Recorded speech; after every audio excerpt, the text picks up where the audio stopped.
Good morning students. Previous class के अंदर हम लोगों ने हमारा चैप्टर संघवाद स्टार्ट कर दिया था। आज हम इसका नेक्स्ट टॉपिक भारतीय संविधान में संघवाद जो है वो स्टार्ट करेंगे। देखिए, आज़ादी से पूर्व जो हमारे राष्ट्रीय नेता थे उनकी ये आस्था थी कि ऐसी व्यवस्था कायम की जानी चाहिए जिसमें प्रांत और केंद्र सरकारों के बीच में शक्तियों का विभाजन किया जाए।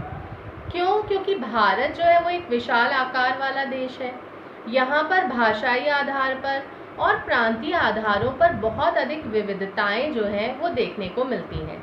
अतः लोगों को अगर हम सत्ता में भागीदार बनाना चाहते हैं या फिर लोकतंत्र को सही अर्थों में कायम करना चाहते हैं तो उसके लिए ये सर्वाधिक ज़रूरी है कि सत्ता जो है उसका विभाजन जो है या शक्तियों का जो विभाजन है वो किया जाए। अब प्रश्न ये उपस्थित होता था कि क्षेत्रीय जो सरकारें हैं या जो प्रांतीय सरकारें हैं उनको कितने अधिकार प्राप्त होने चाहिए। तो भारत विभाजन के बाद संविधान सभा जो है उन्होंने ऐसी सरकार के गठन का निर्णय लिया जो कि केंद्र और राज्य दोनों के सहयोग और एकता जो है उस पर आधारित हो। अतः भारतीय संविधान जो है उसमें विविधता के साथ साथ एकता जो है उसको भी महत्वपूर्ण सिद्धांत के रूप में स्वीकार किया गया है। अब देखो, इसके बाद में आता है शक्ति विभाजन। शक्ति विभाजन भारत जो है उसमें दो प्रकार की सरकारों को मान्यता दी गई है। एक सरकार जो संपूर्ण राष्ट्र के लिए होती है जिसको हम कहते हैं संघीय सरकार या केंद्र सरकार, और दूसरी प्रांतीय या राज्य सरकार है। और इन दोनों का जो उल्लेख है वो संविधान के अंतर्गत किया गया है और दोनों के ही जो कार्य क्षेत्र हैं वो भी स्पष्ट हैं। यदि इसके कार्य के संबंध में किसी भी प्रकार का कोई विवाद हो जाता है तो उनका समाधान जो होता है वो न्यायपालिका जो है उनके द्वारा किया जाता है। जो आर्थिक शक्तियां हैं या जो वित्तीय शक्तियां हैं वो भी संविधान के द्वारा जो है वो केंद्र सरकार जो है उनको सौंपी गई है। और आय के साधनों की बात अगर अपन करें तो उसके लिए भी राज्य सरकारें जो होती हैं उनको केंद्र सरकारों पर निर्भर रहना पड़ता है। अब आप देखो, अगर भारत के संविधान के अकॉर्डिंग अपन चलते हैं तो कौन कौन से विषय जो है वो कौन कौन सी सरकारों को दिए गए हैं, ये शक्ति विभाजन कहलाता है। इसका एक पूरा चार्ट जो है वो आप लोग बना लेंगे। सबसे फर्स्ट जो आता है वो आती है केंद्र सरकार। सेकंड जो आती है वो आती है राज्य सरकार, और थर्ड जो है उसमें आते हैं दोनों सरकार। केंद्र सरकार जो है वो संघ सूची के जो विषय हैं इन पर कानून बना सकती है। इसके बाद में जो राज्य सरकार होती है वो राज्य सूची के विषय पर कानून बनाती है, और दोनों सरकारें जो होती हैं वो समवर्ती सूची के अंदर जो भी विषय शामिल हैं उन पे ये दोनों सरकार कानून बनाती है। इसके अंदर आपके आते हैं प्रतिरक्षा,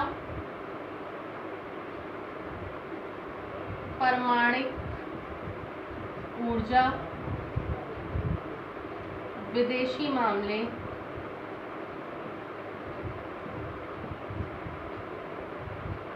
युद्ध और शांति, बैंकिंग, रेलवे, डाक व तार, वायुसेना, बंदरगाह, यहीं पे लिख रही हूँ आगे,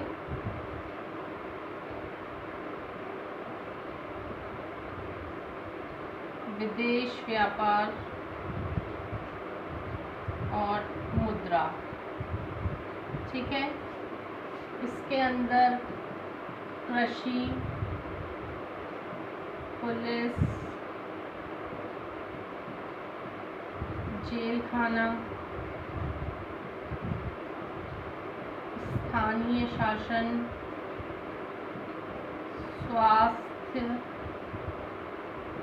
भूमि, शराब, वाणिज्य व्यापार,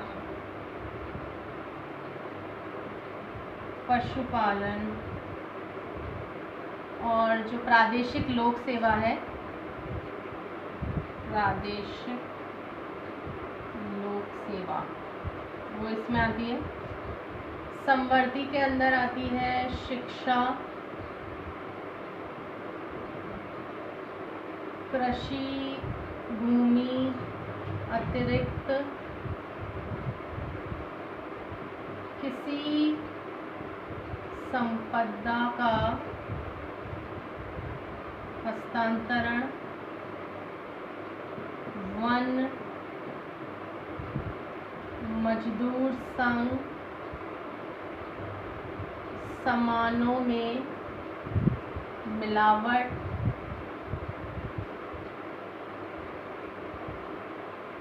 गोद लेना और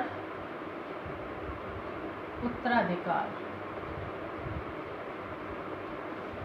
ये देखिए, ये विषय है केंद्र सरकार केंद्र सूची के विषय पर, राज्य सरकार राज्य सूची के विषय पर और समवर्ती सूची के विषय पर। दोनों सरकारें कानून बना सकती हैं, बट अगर समवर्ती सूची के किसी विषय पर बनाए गए कानूनों में दोनों सरकारों में कोई विवाद हो जाता है तो केंद्र सरकार का बनाया हुआ कानून जो है वही मान्य होता है।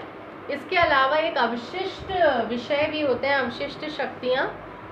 ये वो शक्तियाँ होती हैं जिनका उल्लेख पहले हमारे संविधान के अंतर्गत नहीं किया गया था। ये नए विषय आए थे जब हमारा संविधान लागू हुआ था, उस समय नहीं थे ये विषय।